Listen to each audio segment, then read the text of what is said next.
If you are watching this channel for the first time, here is what we do here. We document the skills, systems, and working knowledge that sustained families for generations before the utility bill existed. And we test whether that knowledge still holds up against what the modern market is selling you. Not theory, not nostalgia. Documented practice, measured results, and honest comparisons between what things cost when you build or grow or make them yourself versus what the same thing costs when you buy it from a company whose business model depends on you never learning the difference. This channel is called Tradition Done Right because the word tradition gets used two ways. One way means habit, the other way means accumulated knowledge that survived because it worked. We are only interested in the second kind. If that is the kind of content you want more of, subscribe now and turn on notifications. The algorithm will not reliably surface this channel for you again after today.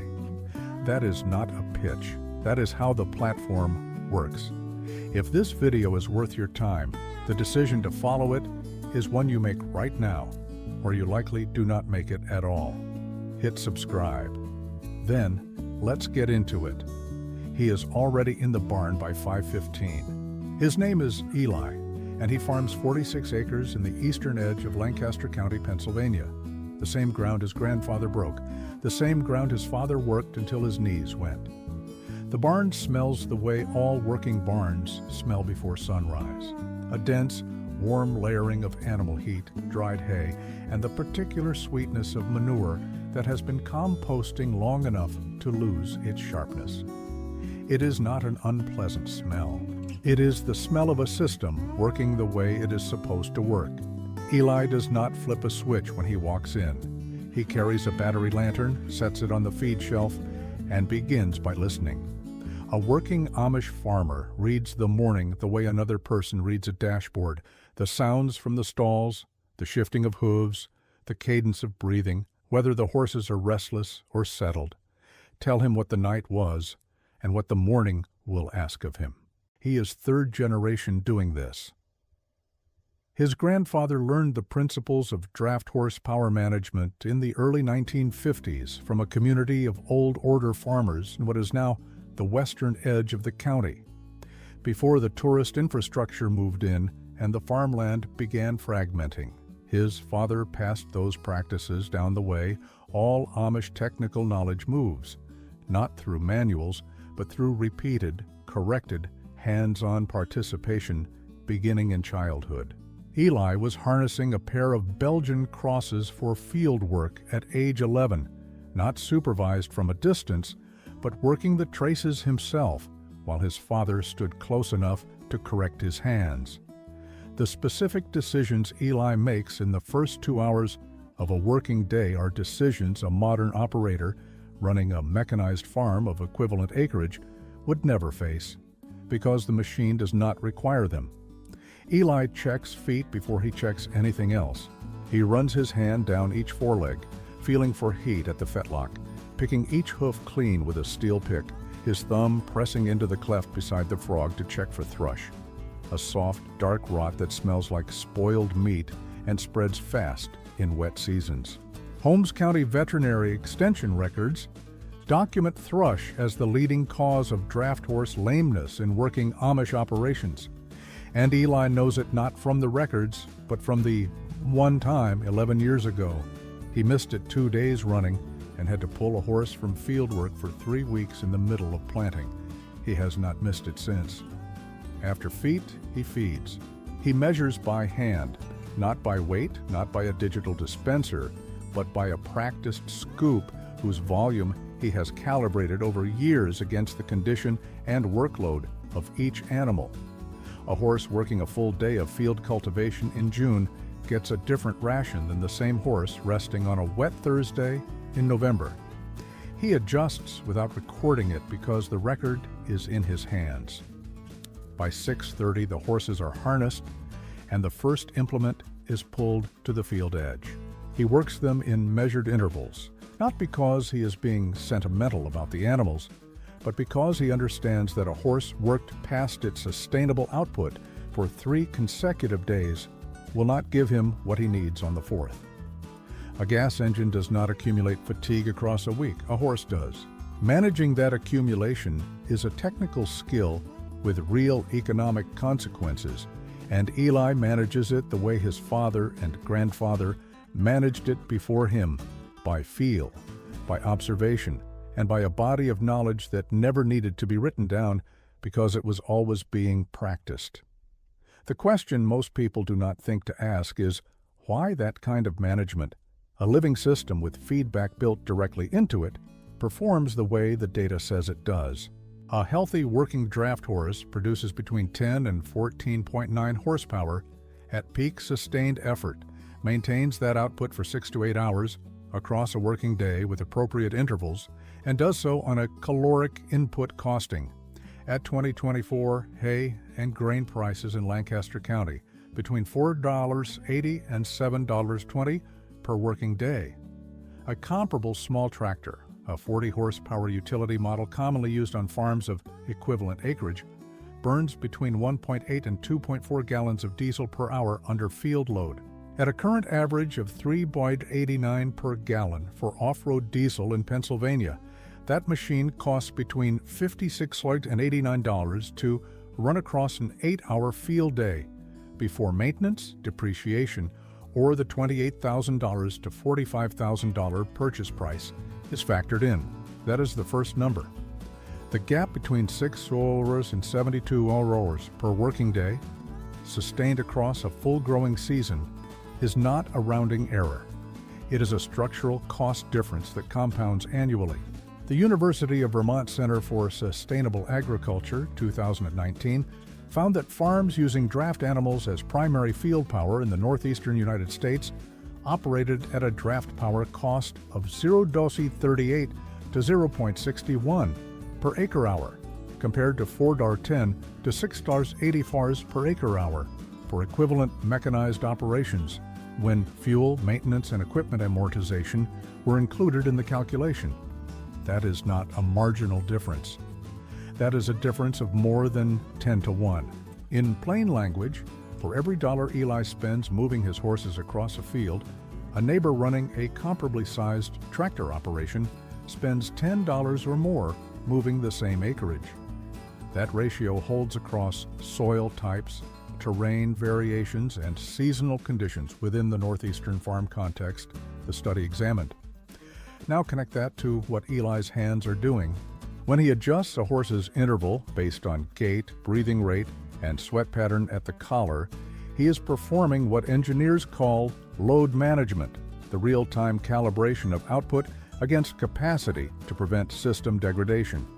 The tractor has no capacity to degrade in the same biological sense, but it also has no capacity to self-regulate. It will run at full throttle until the fuel runs out or the engine seizes. The horse, managed by someone who knows what to look for, distributes its output across the day in a way that preserves both the animal and the soil structure beneath it. On that second point, soil structure, the numbers are unambiguous. The Rodale Institute 2020 published a 30-year trial comparison between mechanized and animal-powered tillage systems and found that fields worked primarily with draft animals showed 19 to 27% higher biological soil activity as measured by earthworm population density, fungal mycelium coverage, and aggregate stability compared to fields under equivalent mechanized cultivation. The mechanism is compaction. A Belgian cross horse weighing 1,900 pounds distributes that weight across 4 hooves, each with a contact area of roughly 45 to 55 square inches. A utility tractor in the same weight class, fully loaded with implements, exerts ground pressure of 18 to 24 pounds per square inch on a continuous tire contact patch that tracks directly through the planting zone in repeated passes. Over years, that compaction measurably reduces water infiltration, root depth, and yield potential in the soil layers that matter most. Eli's grandfather was not working lighter soil. He was preserving it without necessarily using that vocabulary. The third data point addresses energy return directly. The Land Institute 2021, conducting research on draft animal power integration in diversified grain operations in Kansas, calculated a net energy ratio, the ratio of energy delivered as useful farm work to the energy consumed in producing and maintaining that work capacity, of 3.1 to 4.7 for horse-powered operations when feed was grown on farm, compared to a net energy ratio of 0.8 to 1.3 for diesel-powered field operations when full fuel cycle costs were included. A ratio below 1, 0 means the system consumes more energy than it delivers. A ratio above 3.0 means it produces significantly more than it consumes. The difference between those two positions, when applied to 40 acres over a 20-year farming career, is not a philosophical preference. It is a documented structural advantage that shows up in operational costs and long-term land health. Now, the turning point.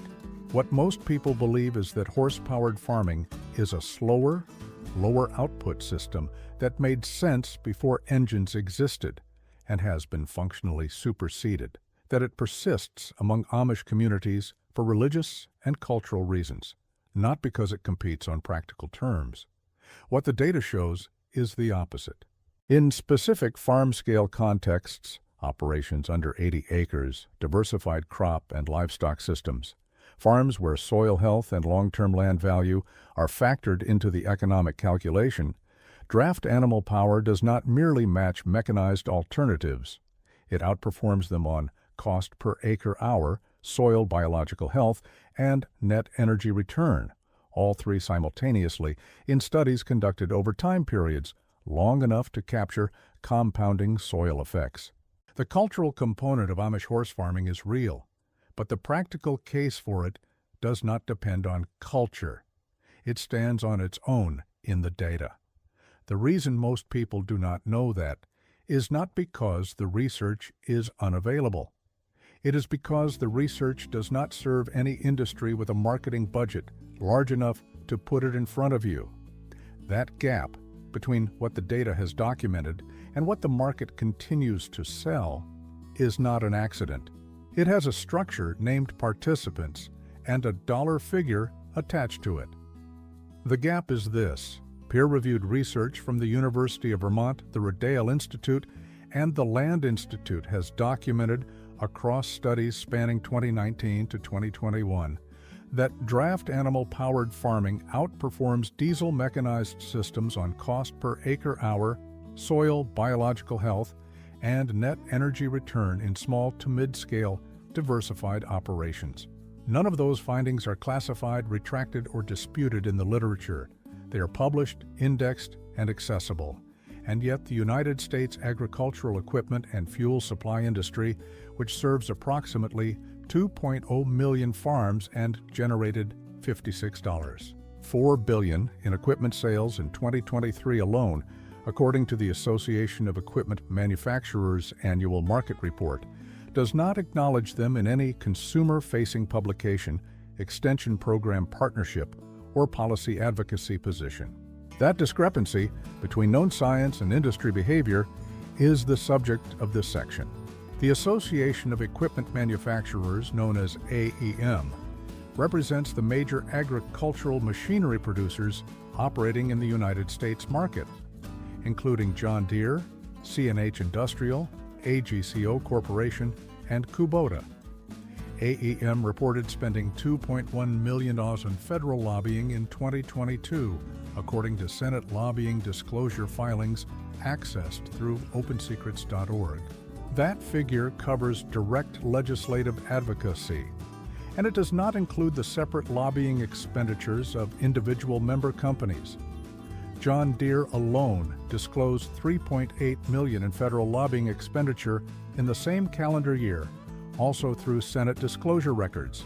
The combined figure across the major equipment manufacturers represented under the AEM umbrella exceeds $14 million per year in federal lobbying activity directed at agricultural policy, equipment subsidy structures, and financing program design within the Farm Service Agency and the USDA's Environmental Quality Incentives Program. The USDA's EQIP program, which distributes cost-share funding to farmers for adopting what the agency designates as conservation practices, has historically included precision guidance systems, variable rate fertilizer application equipment, and no-till planter upgrades as eligible cost-share items. Draft animal integration. Despite the Rodale Institute's documented finding that animal-powered tillage produces 19 to 27% higher soil biological activity than mechanized alternatives, does not appear on the EQIP practice standard list as a fundable conservation technology for conventional farmers. The practice codes that govern EQIP eligibility are developed through a process in which industry stakeholders participate directly in the comment and review period. AEM has submitted formal comments in each of the last 4 EQIP practice standard review cycles, as documented in USDA Federal Register notices from 2018, 2020, 2021, and 2023. The cost comparison is direct. A new John Deere 57.5E utility tractor, the entry-level model marketed to small and mid-scale diversified farms, retails at $47,200 to $53,800 at current 2024-2025 dealer pricing before implements. Financing through John Deere. Financial at current promotional rates carries an effective total cost across a standard 84-month term at 6.9% of between $62,000 and $71,000. A working pair of Belgian cross-draft horses purchased from established Amish breeders in Lancaster County or Holmes County, Ohio, runs between $4,500 and $8,000 for the pair. At current 2024 market prices, documented through the Midwest Horse Sale and Topeka Sales Barn records. A complete set of working harness for field use, collar, hames, traces, and lines, costs between $800 and $1,400 new, or between $200 and $500 in good used condition through Amish tax suppliers in Wayne County, Ohio.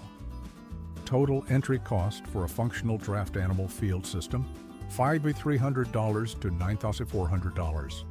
The calculated difference between that figure and the financed tractor cost, $52,600 to $61,600 per farm, per equipment cycle. The Successful Farming Magazine, 2021. Equipment financing terms have lengthened significantly over the past decade, with 84-month terms now standard on purchases over $40,000. Increasing total interest burden per unit by an average of 34% compared to 60-month terms common in the prior decade. That sentence was published in a trade magazine whose top 5 advertisers, as listed in its 2021 media kit, were CNH Industrial, AGCO Corporation, Kinsey Manufacturing, Titan Machinery, and Syngenta. The article did not reference draft animal alternatives in its comparison of financing costs. The Organic Farming Research Foundation 2020 published a survey of 1,247 certified organic farms across the United States and found that 61% of respondents identified equipment purchase cost as the single largest barrier to expanding or initiating organic production. The same survey found that fewer than 3% of respondents had received information about draft animal integration as a cost reduction alternative from any USDA extension agent, land-grant university outreach program, or agricultural lender during the preceding 5 years. None of this requires a theory. The documented sequence is sufficient on its own. Research establishes that draft animal power outperforms diesel mechanized systems on multiple measurable dimensions in small-scale diversified farm contexts. That research is published and indexed. The federal cost share program that funds conservation-designated farming practices does not list draft animal integration as an eligible practice. The industry stakeholders who participate in shaping that eligibility list spend between $14 million and $18 million annually in federal lobbying. The retail cost differential between the system the program funds and the system the research supports is between $52,000 and $61,000 per farm. and the trade publications that cover agricultural financing do not surface the alternative in cost comparisons. The entity that benefits most directly when that gap remains undisclosed is not abstract. It is CNH Industrial, the parent company of Case IH and New Holland Agriculture, which reported $24.7 billion in net revenues for fiscal year 2023, with North American agricultural equipment accounting for the largest single revenue segment, according to CNH Industrial's 2023 annual report filed with the Securities and Exchange Commission. Every year, the draft animal cost performance data does not reach the average farmer making an equipment decision. CNH Industrial's revenue projection for the following year does not require revision. What follows is how to acquire, harness, and put a working draft horse pair into functional field service on a small acreage operation from selection through first working day, using equipment available through current suppliers at documented 2024-2025 pricing. Step 1. Select your animals. You are looking for a matched pair of draft horses in the 1,600 to 2,000 pound range, sound in all 4 feet, with documented fieldwork experience. Breeds that are well represented in Amish working communities and reliably available through established sale channels include Belgian crosses, Percherons, and Haflinger crosses for lighter soil applications. Do not buy an unworked young horse as your primary field animal if this is your first season.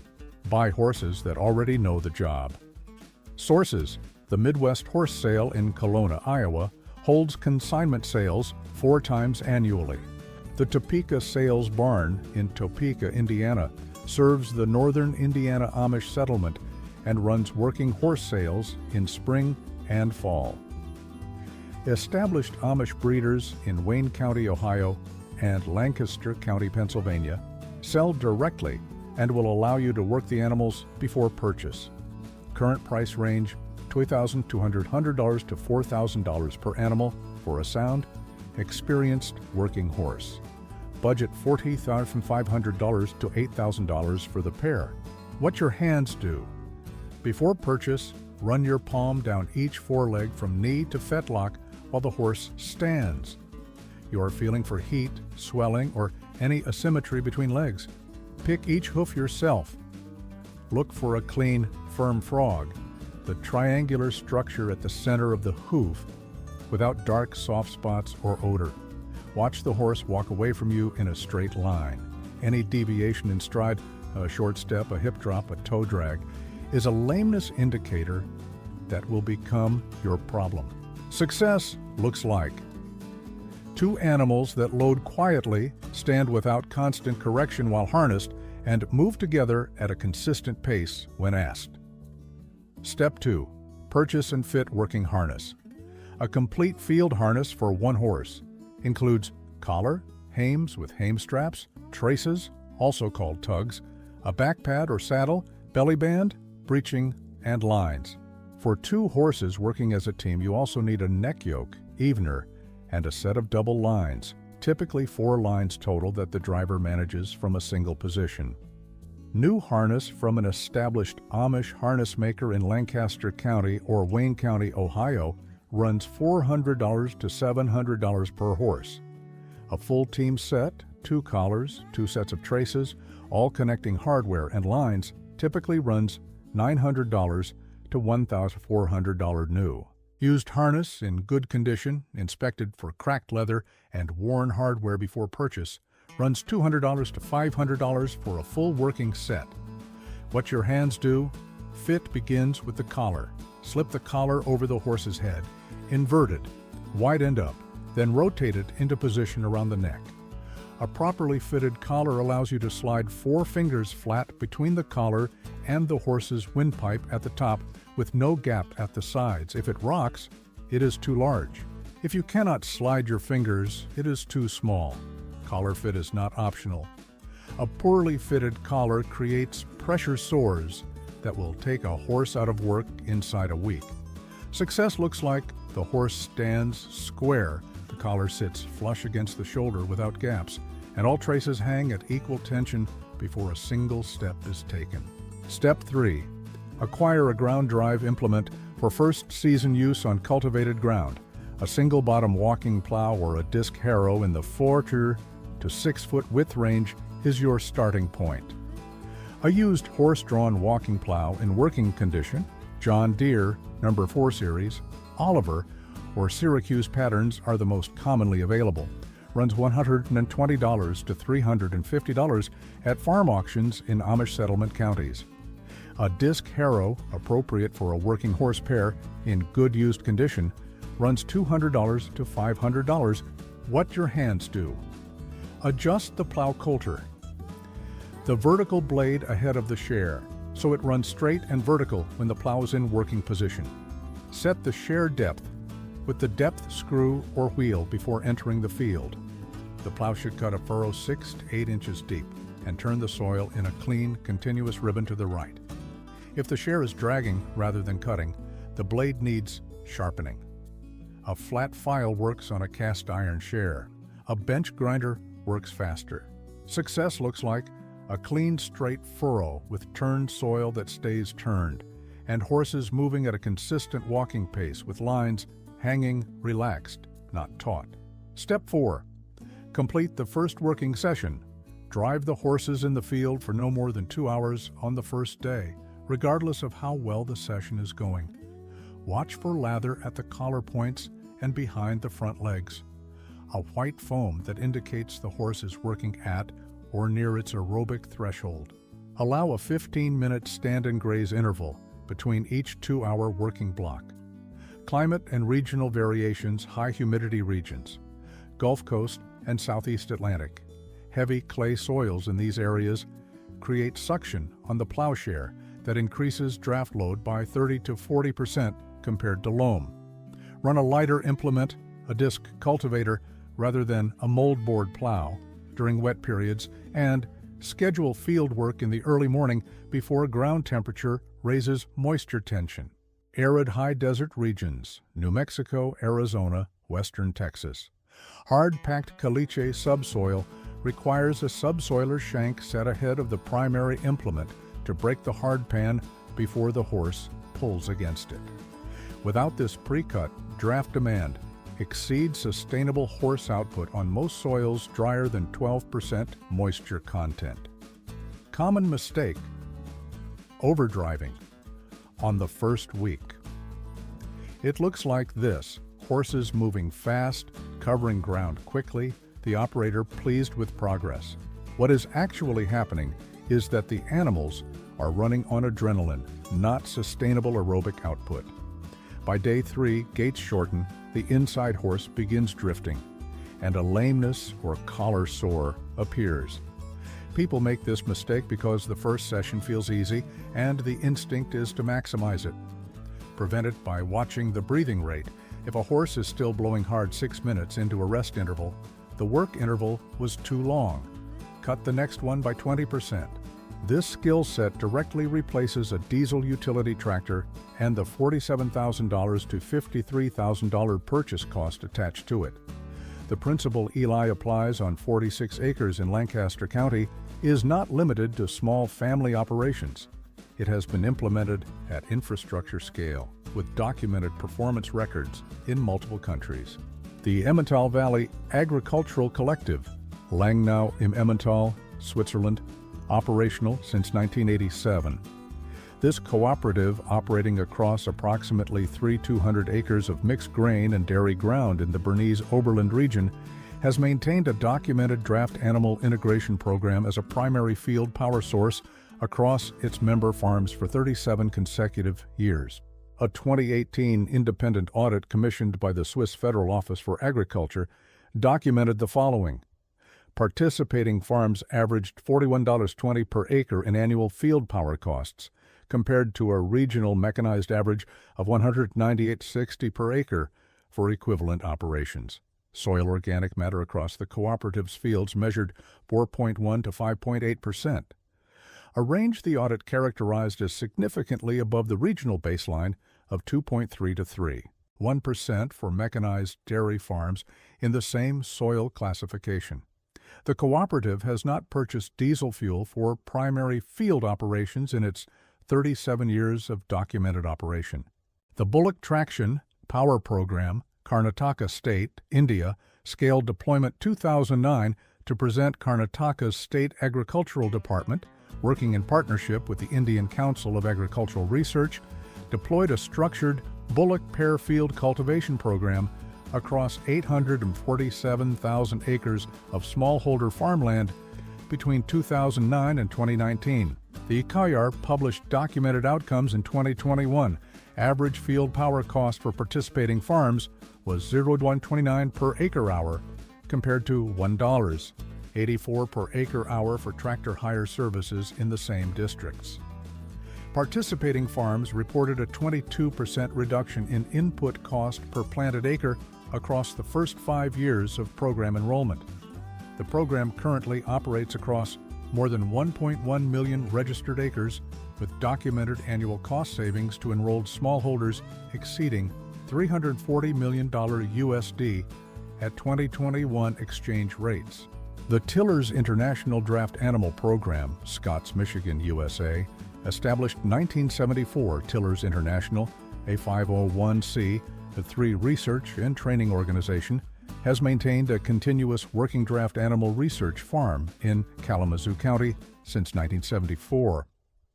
Its published 2022 operational report documented field power costs of $0.44 per acre hour across its 120-acre working research ground, with a net energy ratio of 3.8, meaning the system delivered 8 units of useful field work for every unit of energy invested in animal feed and care.